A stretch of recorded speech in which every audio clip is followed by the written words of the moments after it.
Good morning and welcome back to Love Island the morning after, the only official Love Island podcast. Today you are joined by myself, Indiyah Polack. And me, Amy Hart. Now, I've said it before and I will say it again. I cannot believe we are only at the end of week 2 of this series. I feel like I've watched about 3 series, but the drama has been amazing. You know what? It's not over, but sadly we have come to the final day with our amazing guest, Maddie Grace Jepson. Oh, guys, I'm actually really sad. It's been such a good week. I've loved debriefing because I live on my own, so it's actually been really nice, like, to debrief and like chat it through. Yeah. You know, What's been your top moment of the week, would you say, from the episodes? waiting for you to shut the up and kiss me was definitely a highlight. Like, that girl, she's got some crazy lines. Well, you can see lots more of Yasmin, but you just won't watch it with us. I know. You'll have to message Well, us. I'm going to sneak back anyway. Okay, so should we get into it? I think we should. There was quite a lot of endings last night, should we say? There was. Starting off with Helena and Harry's. Anything to say? Yeah, I've got a lot to say.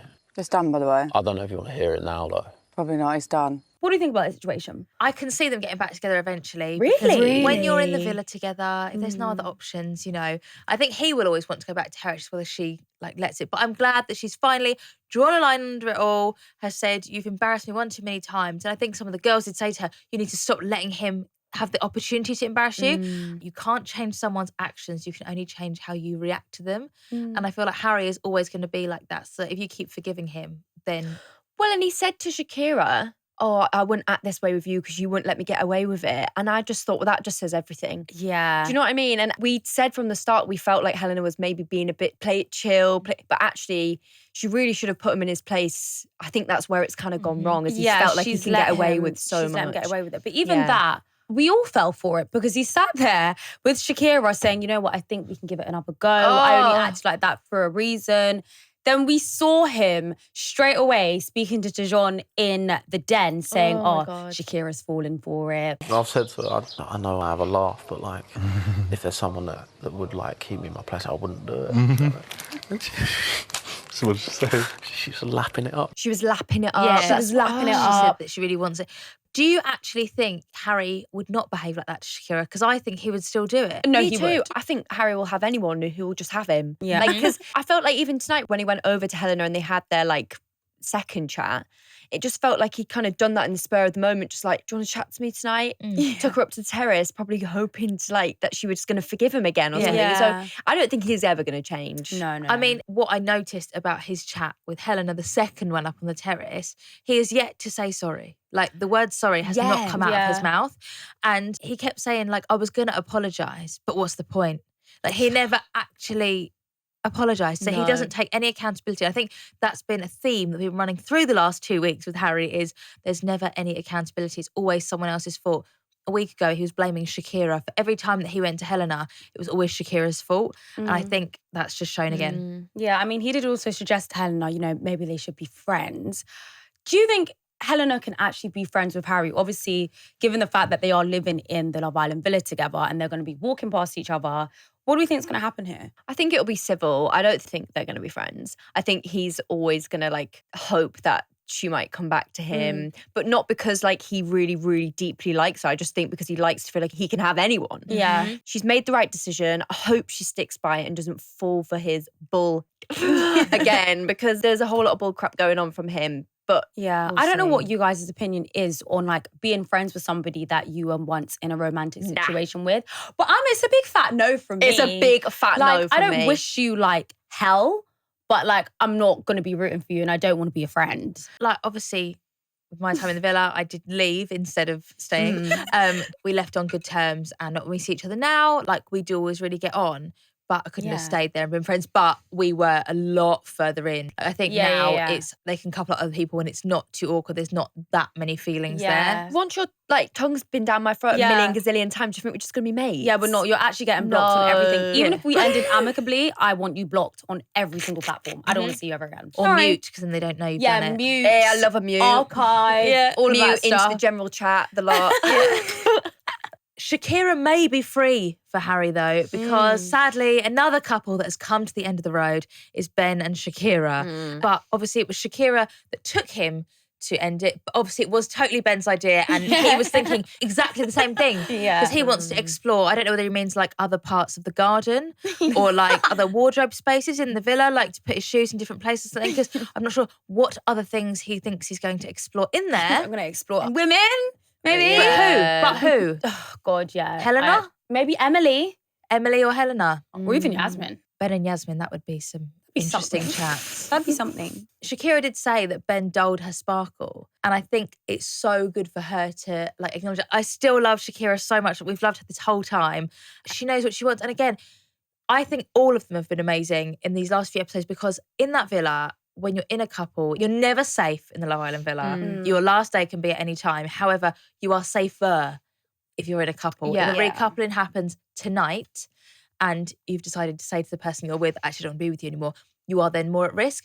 I think people aren't sort of resting on their laurels. They're not thinking about that sort of like dumping and stuff. They're just going on what their heart wants. And I love that. And I think it's bringing us such great stuff to watch. 100%. That's the same with Helena as well. I was like, she's put herself in a really vulnerable position now, but I'm actually so glad she's standing on business because know your worth and don't let these people get away with it. And I think Shakira's in every right to say, the conversations we have don't stimulate me.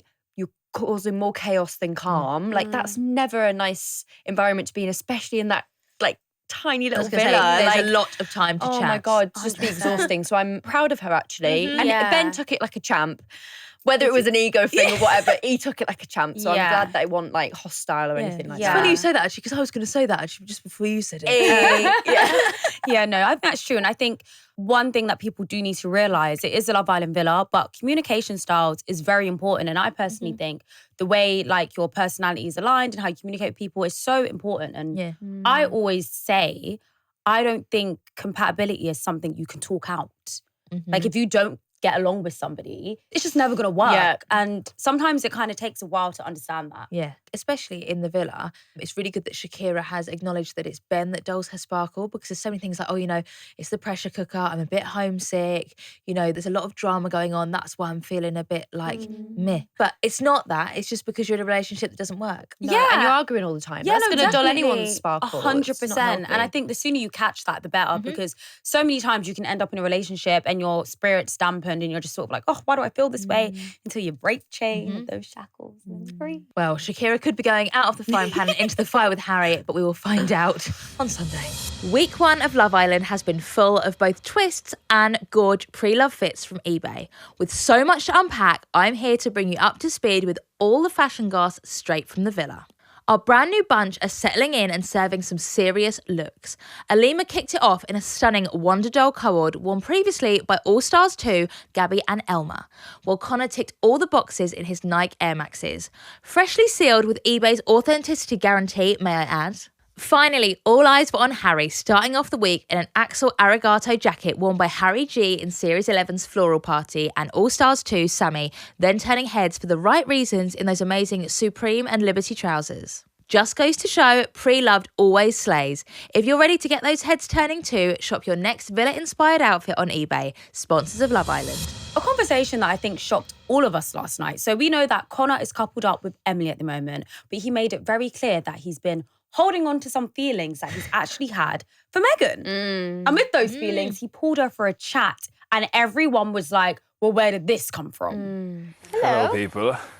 Megan, would you like to go for a chat? Me? Yeah. Oh, all right. I mean, it was rogue. I think the person that found it the roguest was probably Megan. Yeah. She was sat literally like this. And Tommy. I feel like Tommy's probably used to it now, but it's one of those times. But Conor did say earlier on in the day to Dejan, didn't he? I'm really enjoying getting to know Emily, but I'm an only child and I feel like I like to have time on my own. I go between different friendship groups. And I think that is a thing in the villa. Like, you know, you've got a garden and a bedroom and a bathroom with like all your mates all of the time and the person you're dating. And if you are someone that likes their own space, like I did before I went in there, it can be quite claustrophobic. But he said he didn't want to like let this ruin their relationship, but he just felt like he needed some space. And then he randomly just went, yeah, and I also want to have a chat to Megan as well, but I'm just scared to like upset Emily, lose Tommy as a friend.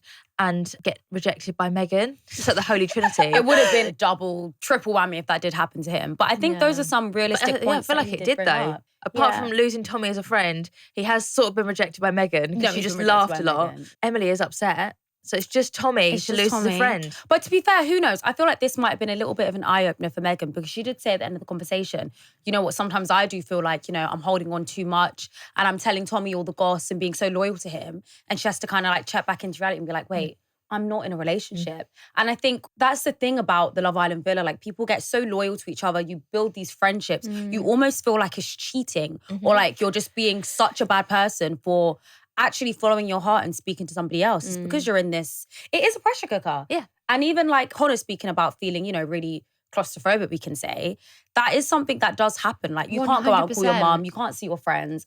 After a while, it will get a little bit like, definitely. I need some air. Yeah, and I think he was really open and honest about that, actually. Like, he seems to be really quite, like, emotionally intelligent in that way of, like, the fact that he just really was very open talking about the fact that he felt claustrophobic. And he also acknowledged that it was something that he needed to work out, which I liked when he spoke to Emily. When I was listening to him talk about it, I was thinking, oh, it's hard, isn't it? Because that's not really Emily's issue because she's not necessarily doing anything to make you feel like that. That's just existing. Yeah. And like, because he's an only child and all these things, that's why he's feeling that way. But he acknowledged it, spoke about it, spoke to Emily about it. And then when it spoke to Meghan, but like, fair enough. Emily was very me though when she got pulled for a chat by Conor and she went, oh, I'm second best then, am I? I would do that. What do you mean you're second best? Well, what do you think, Conor? Do you think he should have pulled Emily before he pulled Meghan? I think it would have been ideal because they're coupled up. But then if I want to be like frank about it, it isn't that deep because they just had a conversation. It wasn't really about anything. See, I sort of disagree with you there. Still love you, but do disagree because the conversation was, I fancy you. Yeah. Especially because Emily was sat with Meghan when he went over it to was her the for a time chat. and place. Actually, they did have a conversation earlier that day and he could have just said, and also, I am feeling like I still fancy Meghan. I might chat to her. Like, he had the opportunity to tell her and he still didn't. And then pulled her in front of her. Yeah. Emily said in that conversation, you know, I just love spending time with you. I love spending all my time with you. That was his opportunity to say, I really love spending time with you, but I am an only child. I like my own space. Do you think we can have some time during the day? Like, that would be a perfect way to communicate instead of what's just happened. I mean, after that, do we even think there can be something between Conor and Meghan? I don't see it right now. No. But weirdly, just as a little side note, but it is about Conor, Shakira saying that she wanted to go and talk to Conor. Yeah. I don't know whether that was about like ice creams or something. I don't know if that was about that he left his toothbrush on the side covered in toothpaste or something. Yeah, I just this was her being like, I want to pull Con for a chat. Is that the first we've seen of that? Yeah, I think so. Like, it's very rogue comments. We all went, what? Yeah, I thought it was like, are they friends? Like, does she want advice? No, I think she fancies him. Do we think Conor actually wants space or do we think he's just getting the ick from Emily? I don't know. I think it's a bit of both. Like, I really do empathise with the fact that he is in the Love Island villa and he's probably just getting a bit overwhelmed. I feel like if it is the ick, it might be subconscious because he had a really, really open conversation with Dejon. And I think if he was getting the ick, he actually would have just said, mate, she's giving me the ick a little bit. Or like, something's missing. Do you know what I mean? I feel like it was a really open conversation. I think he knows that she's his best option in there at present. And him keep prefacing everything with, she's my number one, she's my type. Like, I literally couldn't fault her. She's amazing. He said it to her, he said it to Meghan, he said it like to Dejon. I feel like that's him telling himself. Like, you know, when you're like, I can do this, I can do this, I can do this. Like, that's him trying to remind himself, like, she's your number one, she's your type, she can't do anything, like, she's done nothing wrong. Yeah. Trying to prevent himself getting the ick. Yeah, he's trying to prove that to himself when really and truly, like, if he had other options, Emily probably would not be his number one. No. So. And we are seeing with some of the other islanders that she's getting on other people's nerves, which is something new to us as well. Like maybe Emily is a bit of a Marmite character that we haven't really seen and maybe he's getting a bit of a taste of that Marmite. He's figuring out if he likes it or not. Don't know. Yeah, well, maybe. Maddie, you've clearly been listening all week because that was a great lead on into let's talk about Toni and Emily. She's a podcaster, guys. She's a podcaster. I'm getting used to it, guys. Now, Toni came over and told Meg that she just couldn't listen to her, you know, Little Miss Sunshine. And I think it's just that thing of she annoys her and then as soon as you've decided that someone has annoyed you, everything they can breathe and you're like, oh, she's breathing again. Yeah. And Meg did say, oh no, I really like her. And Toni was like, no. Do you think that's bitching, or do you think it's just speaking aloud what you're feeling in your heart? Yeah, I mean, it was a bit unprovoked because obviously Meg didn't ask her anything. It came out of nowhere. I think where it went left was Meg relaying the information to Emily and being like, oh, guess what? I didn't really like that. And I think after seeing that made me kind of feel maybe Meg hasn't fully forgiven Toni for being in a sort of situation with Yasmin and the whole situation with Dijon and asking about a threesome. They had that conversation in the kitchen earlier on, Meg and Toni. Yeah. And Toni rightly said, I don't want to be grouped with Yaz. Like, if Toni's in a gang with anyone, it's Shakira. They're like a little twosome. And she's like, I just keep happen to be in the wrong place at the wrong time when Yasmin's asking these really sexual questions, which I think Toni was right to say that because I think she was getting a bit of a bad rap by association. There's a reason why Toni feels comfortable to say that. And obviously Toni can sense that they're maybe not best of friends. So it's like, okay, I can actually be a bit vulnerable around Meg and tell her how I feel. So I feel like for Meg to go back and then tell Emily, it's just sort of like, okay, there's no... See, I disagree. I think Toni made a real error of judgment in saying it to Meg because then Meg's obviously told Emily and then it's all kicked off. Yeah. When Toni went up to her and went, I was like, oh my God, I would be terrified to do that to anyone. First of all, I think there's a deeper issue than what Toni's letting on because we saw that she touched upon it about when Melisha and her, one of them was going to get dumped and she was saying, oh, you just were so happy and like one of us was leaving. I think that's just a piece of the puzzle. I think there's clearly been other things that are going on that riles Toni up. And Toni is in a bit of a vulnerable situation where she's not actually really in a strong couple with anyone right now. She's had 3 guys and 3 like so shutdowns, I just think basically. she's feeling down. And then when you're down and then someone's annoying you because of X, Y, and Z, she was just not in the mindset to even have like an adult conversation. No. So Meg created a volcano eruption in a situation that maybe if they'd left it to the next morning even, it might like, I don't know. I mean, we saw that Shakira actually did come to Toni's defense in that situation as well and like backed her across Shouted the... across the whole agree. villa. So Thank then, you. with that being said, I mean, Toni made it very clear that, hey, this has nothing to do with Conor. It's not about Conor. And I don't think it is anything to do with Conor. No, I don't think it's to do with I think Conor. they've maybe seen a side to Emily. She's a lovely girl. She's very happy all the time, which is good. But I think maybe without Emily realising, it's coming across as like not as self-aware. I think it's a tower of things. It's like the straw that broke the camel's back in the... I'm sure it is not about Conor, but if the first thing you see is on a screen, this girl saying, "Well, you're tight," that's like your first thing. Then they come back and they decide they're going to get together, so that's like a second thing. Then she says that when they're going to get done, that's a third thing. Then she's happy all the time. It's like going and going and going and going. Yeah. I did feel sorry for Emily though. Yeah, in because this I think it was situation. confusing for her because from her point of view, she's just a happy-go-lucky Yeah, gal. She's loving her life in the villa, and then she finds out 2 girls Don't just like her for don't no like reason. her for no reason, Yeah. and it was uncomfortable to watch because it's not like she's actually done anything. She's just not Toni and Shakira's type of girl. But again, I think it all comes back down to the fact everyone's getting a bit cabin feverish. I think everyone is getting sick of each other. I think there's a lot of segregation happening in the villa right now. I think people are starting to bunch off in groups, girl groups especially. And I think, you know, maybe we need this weekend, you know? Let's regroup on Sunday. Let's everyone take a breather. Because everyone is getting tired of each other. And we'll watch the game of Spin the Bottle that's clearly going to not be dramatic at all. A fun game to bring everyone together. Yes, exactly. All right, guys, before we go, we actually have some comments to read out. Yes, we Oh, were this is being fun. truthful. Thank We are you to going the to read fans. out your comments. So the first one is at Demilade Alatis. They said, unpopular opinion, I think Yasmin wants Dejon, but she's just waiting for him and Meg to be done before going all out.